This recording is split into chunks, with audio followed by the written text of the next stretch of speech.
خلیفہ کے ہم ہیں خلیفہ ہمارا، وہ دل ہے ہمارا آقا ہمارا، ہمارا ہمارا خلیفہ ہمارا، وہ دل ہے ہمارا آقا ہمارا، وہ دل ہے ہمارا آقا ہمارا۔ Assalamu alaikum and welcome to This Week with Huzoor. We all saw the 3 blessed days of Jalsa Salana UK last weekend. Beloved Huzoor, Aidullah Ta'ala Blessed Aziz's schedule remained busy following the conclusion of Jalsa. We are now honoured to present highlights of Jalsa Salana UK and a Mulaqat held in Islamabad with representatives of the Ahmadiyya Muslim Lawyers Association from various countries. 3 blessed days, 5 inspirational speeches, and 1 emotional bath. We all witnessed the immense responsibility Hazur Ayyadullah Ta'ala ibn Nasir al-Aziz carried at Jalsa Salana UK. But away from the public eye, Hazur's schedule remained busy even after the 3 blessed days. This is our Jalsa Salana UK 2022 special report. Thousands of Ahmadi Muslims flocked to Khilafat Mahdi on Friday morning to be in the presence of their beloved master, Hazrat Khalifatul Masih V, Ayyadullah Ta'ala bin Nasir al-Aziz. As Huzoor walked on stage, there was complete silence from those in attendance in anticipation of his words. During the sermon, Huzoor reminded the volunteers and the attendees of Jalsa Salana of their responsibilities. Later that day, Huzoor arrived to raise the Lawaya Ahmadiyyat. After leading silent prayer, as Huzoor walked towards the Jalsa Gah, slogans were raised as Ahmadi Muslims waited for Huzoor's arrival. During the inaugural session, Huzoor reminded all Ahmadis of how fortunate we are to have accepted the promised Messiah alayhi salam. ہم ان لوگوں میں شامل ہیں جنہوں نے اس فساد کے زمانے میں مسیح موعود علیہ السلام کو ماننا ہے، اور یہ اللہ تعالیٰ کا ہم پر بہت بڑا احسان ہے کہ اس نے ہمیں ان لوگوں میں شامل فرمایا، یا ہم نے ان لوگوں میں شامل ہونے کا عہد کیا ہے جو اس آسمانی پانی سے فیض حاصل کرنا چاہتے ہیں۔ The following day, Hazrat Khalifatul Masih V, Ayyadullah Ta'ala bin Nasir al-Aziz, joined the Lajna session of Jalsa Salana UK 2022. As Huzoor entered the Jalsa Gah, he was greeted with passionate slogans by the Lajna in attendance. After the formal recitation of Tilawat and Nazm, Huzoor addressed the Lajna members, in which he presented examples of some exemplary Muslim women, from which the picture of a true Muslim woman believer could be seen. Huzoor narrated a quote of Hazrat Mirza Bashir Ahmed Raziyallahu anhu. حضرت مرزا بشیر احمد صاحب آپ لکھتے ہیں کہ غرض کوئی کام بھی ایسا نہیں جو عورت نہیں کر سکتی۔ وہ تبلیغ بھی کر سکتی ہے، وہ پڑھا بھی سکتی ہے، وہ لڑائی میں بھی شامل ہو سکتی ہے، اور اگر مال اور جان کی قربانی کا سوال ہو تو وہ ان کی قربانی بھی کر سکتی ہے، اور بعض کام وہ مردوں سے بھی لے سکتی ہے۔ مرد بعض دفعہ کمزوری دکھا جاتے ہیں، اس وقت جو غیرت عورت دکھاتی ہے وہ کوئی اور نہیں دکھا سکتا۔ At the end, Huzoor listened to taranas prepared by the Lajna members. Later that day, Huzoor returned to the men's Jalsa Gah to address Ahmadi Muslims once again. Huzoor spoke about the blessing of Allah the Almighty on the Ahmadiyya Muslim community in the past year. اللہ تعالیٰ کے فضل سے اس سال دنیا بھر میں پاکستان کے علاوہ جو نئی جماعتیں قائم ہوئی ہیں ان کی تعداد 355 ہے۔ ان نئی جماعتوں کے علاوہ 855 نئے مقامات پر پہلی بار احمدیت کا پودا لگا ہے۔ نئی جماعتوں کے قیام میں کانگو کنشاسا سر فہرست ہے، یہاں اس سال 40 نئی جماعتیں قائم ہوئی ہیں۔ اس کے بعد دوسرے نمبر پر تنزانیہ ہے جہاں 36 نئی جماعتیں قائم ہوئی ہیں۔ تیسرے نمبر پر سیرا لیون ہے جہاں اس سال 31 نئی جماعتیں بنی ہیں۔ اللہ تعالیٰ کے فضل سے اس سال بیتوں کی تعداد 1,76,836 ہے۔ گزشتہ سال کی نسبت 51,615 کا اضافہ ہے اللہ کے فضل سے۔ 109 ممالک سے 160 سے زائد اقوام احمدیت میں داخل ہوئیں، اور اللہ تعالیٰ जो कामयाबियाँ अता फरमा रहा है, ये तो महज अल्लाह ताला का फ़ज़ल है। हमें भी लहू लगा के इसमें शामिल होने की कोशिश करनी चाहिए, कुछ ना कुछ कोशिश करनी चाहिए। अल्लाह ताला हमारी ज़रा सी कोशिश में बरकत डालेगा, क्योंकि अल्लाह ताला का हज़रत मसीह अलैहिस्सलाम से ही वादा है। बस हम में से वो खुशकिस्मत हैं जो अपने अमलों के ज़रिए से, अपनी तबलीग के ज़रिए से हज़रत मसीह अलैहिस्सलाम के इस मिशन को पूरा करने की कोशिश करेंगे और दुनिया में फिर इस्लाम गालिब होगा, इस्लाम का बोलबाला होगा। और आज जो दुनिया इस्लाम को तहकीर की नज़र से देखती है, वो दोबारा हज़रत मोहम्मद मुस्तफ़ा सल्लल्लाहु अलैहि वसल्लम के नगमे गाएगी, आपकी मदद में करेगी और आपके पीछे चलने में अपना फ़ख्र महसूस करेगी। अल्लाह करे कि हम अपनी ज़िंदगियों में ये सब देखने वाले हों। As the second day came to an end, Ahmadi Muslims were anxiously waiting for the day that followed. After 3 years, they would be able to take part in the Bai'at ceremony once again.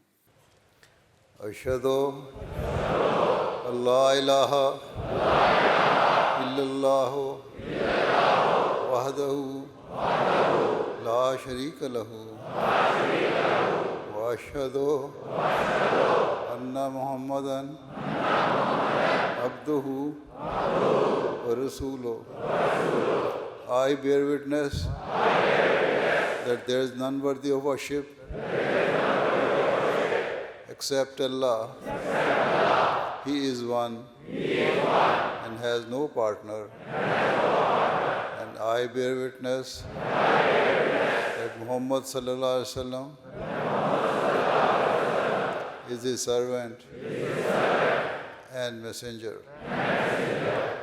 United under one banner as Ahmadi Muslims renewed their pledge, the entire Jalsa Gah was flooded with tears of emotion, and in just a few hours, the attendees will witness the conclusion of Jalsa Salana UK. As Ahmadi Muslims gathered their emotions, Huzoor arrived at the Jalsa Gah for one last time. Huzoor emphasized to those present their duty to spread the message of true Islam Ahmadiyyat.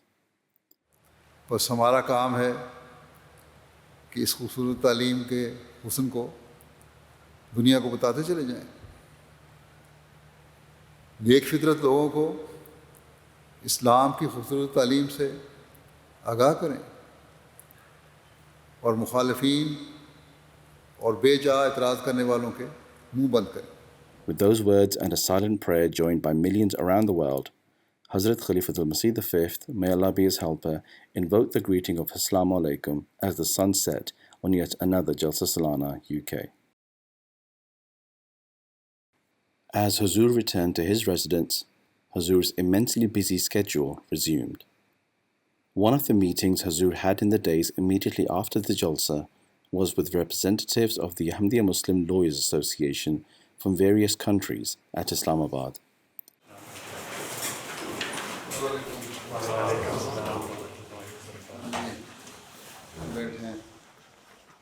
After tilawat and brief introductions, each country's president of the association had the opportunity to present a brief report of their activities.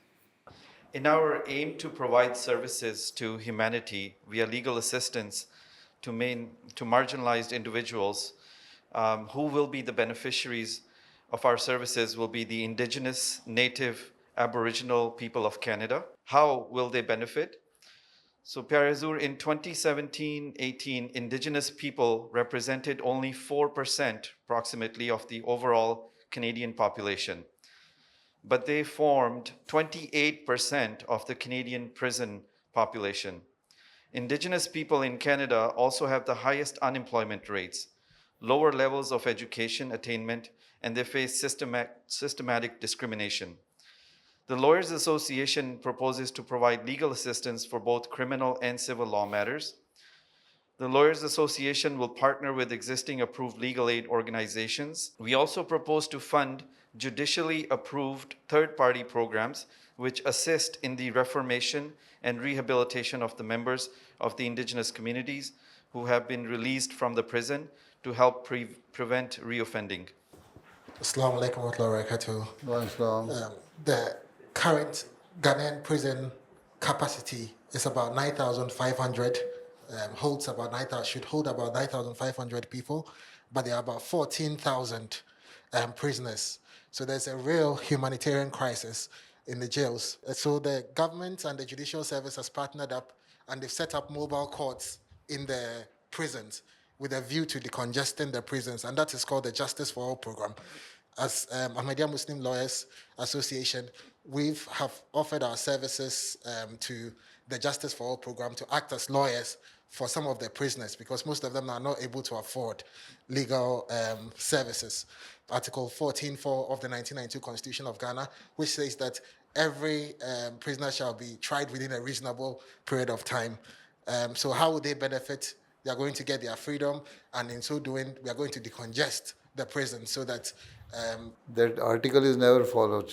Yes, it hasn't been followed. So it's a breach of their fundamental human rights that's enshrined in the Human Constitution. right, it is on the paper, but not in practice. Not in practice. So that is why we are seeking to assist so that we can comply with the constitutional provision. As we have a high number of law students, the first is to get Ahmadi law students involved in NGO work. The beneficiaries here of this would be everyone who is going through human rights violations, especially outside Germany, but also discriminated Muslims in Germany, as the conflict of anti-Muslim racism is rising in Germany. As the meeting concluded, some lawyers had the opportunity to seek the guidance of Huzoor to their questions. Your Holiness, we seek your guidance on how we can increase the participation of Ahmadi lawyers in the provision of legal services to humanity through the Lawyers Association. That is the task I have given to you. You will have to find out how to increase the number of participants in your Lawyers Association. You know your culture, you know your people, you know the psyche of your people, you know the psyche of your lawyers. So I have given some guidelines to Jonathan Sahib, so you can ask him. Otherwise, you will have to prepare the report. You tell me how you can do it. If they are true Ahmadis and they know the importance of Ahmadiyya and they know the importance of service to the mankind, and they know the service to the Jama'at, then they would definitely come forward to join your association. We have been urged as Ahmadi Muslims to participate both in politics and administration of justice at the highest level. Now, in our part of the world, these systems are highly corrupt, and individuals who enter them tend to be corrupted. My question is, how does an Ahmadi Muslim wanting to heed to this clarion call by Huzoor participate in it and still keep their morality intact? You see, it's not a matter of these two departments who are corrupt. The whole world is corrupt. The whole society is corrupt. I have been advising you all the time that how Ahmadis should reform these people. What is the role of an Ahmadi? You tell them that honesty and justice, they are the two main things. So, until and unless these two things are shown properly by everyone, by political leaders, by lawyers, by every person or every person who is in authority in any of the department, then this is the only way. So our work is only to keep on reminding them, keep on telling them, keep on advising them. So this is, and then show your own example. When you set your own example, then they would know that there are some people in our society who are honest and who try to practice and implement justice in the society. When I listen to the stories of early Islam and Hazrat Khalid bin Walid Raziallah in the Friday sermons that Huzoor Anwar has been delivering these days, I wonder, Huzoor, how can we become Sultan-e-Nasir for you and Jama'at-e-Ahmadiyya? So if you listen to those sermons properly, then within that sermon you will find the way how you can become the Sultan-e-Nasir of the Khilafat Ahmadiyya and Jama'at Ahmadiyya. And apart from that, I have given some instruction to Jonathan Saib. Time to time he has been getting guidance from me. So you can take all these things. ٹھیک ہے. The meeting concluded with a silent prayer led by Huzoor. Ameen. Following the meeting, Huzoor's schedule of official meetings and family mulaqats continued. Those were just some highlights from beloved Huzoor's activities over the last week. We now end with our final segment, the Friday Sermon Summary. In today's Friday sermon, Huzoor, may Allah be his helper, spoke regarding the Jalsa Salana UK held last weekend. Huzoor, may Allah be his helper, mentioned the immense blessings of Allah the Almighty in holding a successful Jalsa after a number of limited Jalsas over the past 3 years. الحمدللہ اللہ تعالیٰ نے ہمیں گزشتہ ہفتے برطانیہ کا جلسہ سالانہ منعقد کرنے کی توفیق عطا فرمائی، اور اللہ تعالیٰ کے بے شمار فضل ہم نے ان 3 دنوں میں دیکھے. اس سال بھی پہلے یہی خیال تھا کہ جو وبا کووڈ کی پھیلی ہوئی ہے، اس کی وجہ سے گزشتہ سال کی طرح چھوٹے پیمانے پر جلسہ کیا جائے، لیکن پھر آخری مہینے میں یہ فیصلہ ہوا کہ برطانیہ کے تمام احمدیوں کو جلسہ میں شمولیت کی اجازت دی جائے. اس فیصلہ پر شروع میں تو انتظامیہ کچھ پریشان تھی، لیکن بہرحال پھر انہوں نے تیاری شروع کی، اور جیسا کہ میں نے کہا کہ ہم نے اللہ تعالیٰ کے فضلوں کو برستے دیکھا. جلسے کا بڑا انتظار ہوتا ہے، سارا سال انتظار رہتا ہے، بڑی تیاریاں بھی انتظامیہ کو کرنی پڑتی ہیں، لیکن پھر جب جلسہ شروع ہوتا ہے تو پتہ ہی نہیں چلتا کہ یہ 3 دن کس طرح جھپکتے میں گزر گئے. اس سال لوگوں کو بھی مختلف حوالوں سے بعض تحفظات تھے. مجھے بھی بعض نے خط لکھے اور فکر کا اظہار کیا. لوگ خود بھی بہت دعائیں کر رہے تھے، میں بھی دعائیں کر رہا تھا، جماعت کے افراد بھی دعائیں کر رہے تھے. بہرحال اللہ تعالیٰ نے تمام تحفظات اور خوفوں کو امن میں بدل دیا.